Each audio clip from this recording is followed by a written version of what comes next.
আরেকটা প্রজাতি বের হবে, এর নাম ইয়াজুজ আর মাজুজ। নাম শুনেছেন? এই যে এই সূরার মধ্যেই আছে, এই সূরা কাহাফের কথা বললাম না, সূরা কাহাফের পিছনের দিকে আছে ইন্না ইয়াজুজ ওয়া মাজুজ মুফসিদুনা ফিল আরদ। যুলকারনাইন বাদশার কথা পড়বেন, তিনি যে দেয়াল নির্মাণ করে দিয়েছিলেন লোহা এবং তামা দিয়ে, মনে আছে, পড়েছেন? আচ্ছা, এই ইয়াজুজ আর মাজুজ যখন বের হবে, পৃথিবীর পানি খেয়ে শেষ করে ফেলে দিবে একেবারে। এর এত বেশি হিংস্র হবে যে এদের সাথে লড়াই করার মতো ক্ষমতা কোনো মানুষেরই থাকবে না। এমনকি ঈসা আলাইহিস সালামেরও নয়। ঈসা আলাইহিস সালাম তুর পাহাড়ে চলে যাবেন মুসলিমদেরকে নিয়ে, তুর পাহাড়ের ভিতরে মুসলিমরা সেখানে লুকিয়ে থাকবে, পৃথিবীর মেসাকার অবস্থা হয়ে যাবে, পৃথিবীর পানি খেয়ে শেষ করে ফেলে দিবে হিংস্র প্রজাতি। তখন ঈসা আলাইহিস সালাম আল্লাহর কাছে দোয়া করবেন, আল্লাহ এই বিভৎস জাতিকে ধ্বংস করো। আল্লাহ রাব্বুল আলামিন তখন ওই ইয়াজুজ আর মাজুজের এই কাঁধে, ঠিক কাঁধের মাঝখানে একটা ভাইরাস জন্ম দিবেন। কি জন্ম দিবেন? ওই যে বলি না মহামারীর ভাইরাস, অমুক ভাইরাস তমুক ভাইরাস, এই ভাইরাস আরও সামনে আছে বাকি এখন। ওই ভাইরাসে, ওই পোকায়, ওই ব্যাকটেরিয়া বা যেটাই হোক আল্লাহ পাক যাই দিবেন, এতে করে ইয়াজুজ আর মাজুজের পুরো প্রজাতি ধপধপ ধপধপ করে মারা যাবে। মানে এটা ছোঁয়াচে রোগ হবে। কি রোগ হবে? ছোঁয়াচে। ঠিক যেমন আমরা একটু করোনা দেখলাম না, একজন থেকে আরেকজন, একজন থেকে আরেকজন, এরকম জিনিস চলবে আরও বিশ্বে। আর এখনকার নতুন রিসার্চ হচ্ছে ওই সাইবেরিয়া অঞ্চলের যে বরফগুলো আছে না, ওর নিচে এই 1 লাখ বছর, 1.5 লাখ বছর, 2 লাখ বছর আগের ভাইরাসগুলো নতুন করে জায়গা শুরু করেছে এখন। হ্যাঁ, এগুলো বিজ্ঞানীরা বলছেন যে এগুলো আবার কোন দিন জানি পৃথিবীতে আত্মপ্রকাশ করা শুরু হয়। সব কিছুই ঘটবে। বিশ্বটার খুব রহস্য আছে, বিশ্বটার অনেক রহস্য আছে। আল্লাহ পাক এগুলো খেলার ছলে সৃষ্টি করেন নাই, পরীক্ষা। লিয়াবলুয়াকুম আইয়ুকুম আহসানু আমালা, আল্লাহ পাক বলেছেন। এরপরে ইয়াজুজ আর মাজুজের সব প্রজাতি মারা যাবে। নবীজি বলছেন জমিনে কোনো জায়গায় ফাঁকা থাকবে না, সমস্ত জায়গাতেই ওদের দেহ পড়ে থাকবে। আল্লাহু আকবার। এরপরে ঈসা আলাইহিস সালাম আল্লাহকে বলবেন, আল্লাহ জমিনটাকে পবিত্র করে দাও। আল্লাহ পাক কি করবেন জানেন? বড় বড় নখরওয়ালা, বড় বড় নখ আছে, নখ দেখেছেন? বড় বড় বড় বড় নখওয়ালা একটা স্পেশাল প্রজাতির পাখি আল্লাহ পাঠাবেন। কি পাঠাবেন? পাখি। এটা কোন পাখি, কি নাম আমরা জানি না, মহাবিশ্বের কোন জায়গা থেকে আসবে তাও জানি না, পৃথিবীতে আসে কিনা তাও জানি না, আল্লাহ পাঠাবেন। আবাবিল, তয়রন আবাবিল যখন আল্লাহ পাখি পাঠিয়েছিলেন না, ও আরসালা আলাইহিম তয়রন আবাবিল, আসলে ওই পাখির নাম কিন্তু আবাবিল না, আবাবিল মানে হচ্ছে ঝাঁকে ঝাঁকে। তো ওই পাখি কি আর দেখা গেছে? ওই রকম করে পাথর কেউ নিক্ষেপ করেছে? আর ঠিক এরকম করে এই এক শ্রেণীর পাখি আল্লাহ পাঠাবেন যাদের নখগুলো খুব বড় বড় হবে, বিশাল বিশাল নখ। এই নখগুলো দিয়ে তারা দেহগুলোকে উঠাবে, উঠিয়ে নিয়ে কোথায় যে ফেলে দেবে আল্লাহ ভালো জানে। সুবহানাল্লাহ, আল্লাহু আকবার। আল্লাহ পাক বিশ্বে কত কি বাকি রেখেছেন এখন। এরপরে আল্লাহ পাক কি করবেন জানেন? আল্লাহ পাক বৃষ্টি বর্ষণ করবেন। এত বেশি বৃষ্টি হবে, এত বৃষ্টি হবে, জমিন ধুয়ে পরিষ্কার হয়ে যাবে। হাদিসে আসছে জমিন একদম চকচক করবে, জমিনটা পরিষ্কার হয়ে চকচক করতে থাকবে। এরপরে, কারণ ওই ভাইরাস তো ধুইতে হবে না, ভাইরাসকে ধুয়ে সাফ করতে হবে। তারপরে ঈসা আলাইহিস সালামের সময়ে বলা হচ্ছে, তার সময়ে একটা ডালিম, ডালিম দেখেছেন কিনা? আনার ডালিম, এই ডালিমের যে খোসা হয় না, এই ডালিমের খোসার নিচে একটা পুরো পরিবার আশ্রয় নিতে পারবে। কি বুঝলেন? এত বড় বড় ফল হবে, এত বরকত হবে জমিনের মধ্যে। কখন বরকত হয়? যখন একটা জনপদের অধিবাসীরা আল্লাহর সামনে আত্মসমর্পণ করে, তখন আল্লাহ বরকত দেন। আমরা কি আত্মসমর্পণ করছি? এই জন্যই তো অর্থনৈতিক মন্দা চলছে। এমনি এমনি নাকি? সুদ খাচ্ছেন, দিব্যি ঘুষ খাচ্ছেন, দুর্নীতি করছেন, জেনা করছেন, মানুষের সম্পদ আত্মসাৎ করছেন, মাপে কম দিচ্ছেন, আবার নামাজও পড়ছেন, মাশাআল্লাহ। তো বরকত কোত্থেকে আসবে? তো বরকত কখন আসে? যখন একটা কওম আল্লাহর সামনে সম্পূর্ণ আত্মসমর্পণ করে। একটা ডালিম হবে, এটা রূপকথা নয়, এগুলা গাল গল্প বলছি না। এই প্রতিটা কথা আল্লাহ পাকের ওহী থেকে আসছে, এর একটা কথা মিথ্যা হবে না ইনশাআল্লাহ তাআলা। বিশ্ববাসীরা দেখবে একটা ডালিমের নিচে একটা পরিবার আশ্রয় নিতে পারবে। এত স্পেসিফিকলি বলা হয়েছে হাদিসগুলোতে। নবী সাল্লাল্লাহু আলাইহি ওয়াসাল্লাম বলেছেন যে 10 জন ঘোড়সাওয়ার, কয়জন ঘোড়সাওয়ার? 10 জন ঘোড়সাওয়ার বের হবে ইমাম মাহদীর সময়, যারা খোঁজ নিতে যাবে যে দেখি দাজ্জাল বের হয়েছে কিনা। ঘোড়ায় করে খোঁজ নিতে যাবে, দেখি দাজ্জাল বের হয়েছে কিনা। ওই 10, নবীজি বলছেন আমি ওই 10 জনের নামও জানি, ওদের বাবার নামও জানি। সুবহান। এত স্পেসিফিক জ্ঞান দেওয়া হয়েছে আল্লাহর পক্ষ থেকে নবী সাল্লাল্লাহু আলাইহি ওয়াসাল্লামকে। তার হাদিস থেকে বলছি, ডালিমের নিচে পরিবার আশ্রয় নিতে পারে। তো অনেকে হয়তো হাসবে, কি বলে একটু উল্টা পাল্টা কথা, তাই না? নাস্তিকরা মনে করতে পারে যে হাসবে, আরে হাহারি এক দিয়ে রেখে দেবে। এখন মানুষ ফেসবুকের মতো চিন্তা করে, ফেসবুকের মতো হাসে, ফেসবুকের মতো কাঁদে, মানুষ এখন রোবটিক হয়ে গেছে, ঠিক আছে? আচ্ছা, তো এরপর কি? এরপরে বরকতের এই সময়টা শেষ হয়ে যাবে কখন? যখন মানুষ আবার সেই জেনা, পাপ, শিরিক, কুফর এগুলোতে লিপ্ত হবে। আল্লাহ রাসূল বলছেন এমন একটা মানুষও বাকি থাকবে না, একটা মানুষও না যে খালি লা ইলাহা ইল্লাল্লাহ কালিমাটা পড়তে জানে, এমন একটা মানুষও বাকি থাকবে না। বলেন নাউযুবিল্লাহ। ওরা হবে এই পৃথিবীর সবচেয়ে নিকৃষ্ট মানুষ। ওদের চেয়ে নিকৃষ্ট কোনো মানুষ এই পৃথিবীতে হবে না।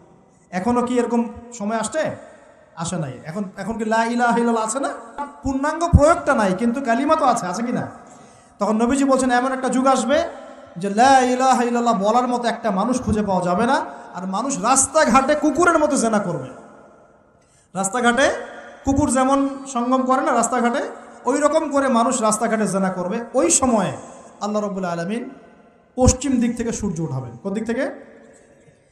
সূর্য সত্যি সত্যি পশ্চিম দিকে উঠবে। পৃথিবী একদিকে ঘুরছে না এখন? কে জানে আল্লাহ পাক পৃথিবীর ঘূর্ণন থামিয়ে উল্টা দিকে ঘোরাতে পারেন না? অবশ্যই পারেন। আল্লাহ পাকের জন্য এটা খালি বলা কুন ফায়াকুন, হও হয়ে যাও, ব্যাস। পুরো বিশ্বের বড় বড় ডিপার্টমেন্টগুলো কারা নিয়ন্ত্রণ করছে? আমরা নিয়ন্ত্রণ করছি? জি না। এমনকি খ্রিস্টানরাও নিয়ন্ত্রণ করছে না, বরং ওরাই নিয়ন্ত্রণ করছে। আপনাকে গভীরে ঢুকতে হবে তো। তার মানে সে আত্মপ্রকাশ না করলেও তার অনুসারীরা তো মাশাআল্লাহ শক্তিশালী হয়ে গেছে কিনা? তার মানে সময় কাছে না দূরে? কাছে। এটা বোঝার জন্য কি ভবিষ্যৎবাণী করা লাগে? গণক হওয়া লাগে? জ্যোতিষী হওয়া লাগে? এটা বোঝার জন্য কোরআন সুন্নাহর সাথে শেষ জামানা স্টাডি করলেই হয়। Economics, world affairs, history study করলেই বুঝতে পারেন। হৃদয়ের চোখ খুলে যাবে ইনশাআল্লাহ তাআলা। আল্লাহ পাক বোঝার তৌফিক দান করুন।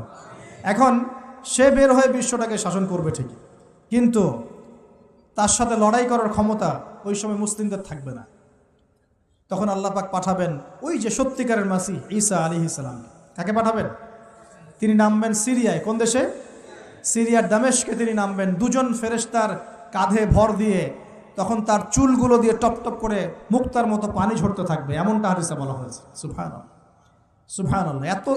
এত স্পেসিফিকলি হাদিসে বলা হয়েছে এটা হবে, এইটা হবে, ওইটা হবে, একদম স্পেসিফিকলি। তারপরে ঈসা আলাইহিস সালাম তিনি যখন ওই মুসলিমদেরকে পেয়ে যাবেন, তাকে ইমামতি করতে বলা হবে। ঈসা আলাইহিস সালাম বলবেন, না, আমি ইমামতি করতে পারবো না। ইমামতি এই উম্মতের জন্যই করা হয়েছে। বলেন সুবহানাল্লাহ। আমাদের ইমাম ইমামতি করবেন, তিনি পিছনে মুক্তাদি হবেন। একজন নবী মুক্তাদি হবেন আর ইমাম ইমামতি করবে, চিন্তা করতে পারেন? এরপর নামাজ শেষ হওয়ার পরে বলবেন তিনি, দরজা খুলে দাও, দরজা খুলে দাও। এটার ব্যাখ্যা আমার কাছে মনে হয় হয়তোবা তখন অবরোধ থাকবে, অবরোধটাকে তিনি ভেঙে দিতে বলবেন হয়তোবা, আল্লাহ ভালো জানেন। কারণ দরজা খুলে দাও এর ব্যাখ্যা কী হতে পারে? কিসের দরজা খুলে দাও? কিসের বাঁধন খুলে দাও? নিশ্চয় একটা বাঁধনে মুসলিমদেরকে বেঁধে ফেলা হবে। তিনি ওটার বিরুদ্ধে মুসলিমদেরকে ঝাঁপিয়ে পড়তে বলবেন। তখন দাজ্জালের সাথে তার দেখা হবে। কোন দাজ্জাল? সত্যিকারের দাজ্জালের সাথে ঈসা আলাইহিস সালামের দেখা হবে। এবং ঈসা আলাইহিস সালামকে দেখা মাত্রই দাজ্জাল গলতে শুরু করবে। কি করবে? গলতে শুরু। লবণ যেমন গলে যায় না তাপ দিলে, এমন করে গলতে শুরু করবে। এবং ঈসা আলাইহিস সালামের নিঃশ্বাসে আল্লাহ পাক একটা অন্যরকম ক্ষমতা দিবেন। ঈসা আলাইহিস সালামের নিঃশ্বাস যতদূর পর্যন্ত যাবে দাজ্জাল পালাতে থাকবে। তার নিঃশ্বাস গিয়ে দাজ্জালের গায়ে লাগা পরে দাজ্জাল ওইখানেই মারা যাবে। আল্লাহ পাক এই শুধু তাকে নয়, তার সমস্ত অনুসারীদেরকে আল্লাহ পাক সেখানে মেরে ফেলবেন ইনশাআল্লাহ। মুসলিমদের হাতে। কার হাতে? মুসলিমদের হাতে। এটার জায়গাটা মেনশন করা আছে, বাবেলুদ নামক জায়গা। কোন জায়গা? বাবেলুদ। যান গুগল সার্চ করে দেখেন বাবেলুদ কোন জায়গায় আছে।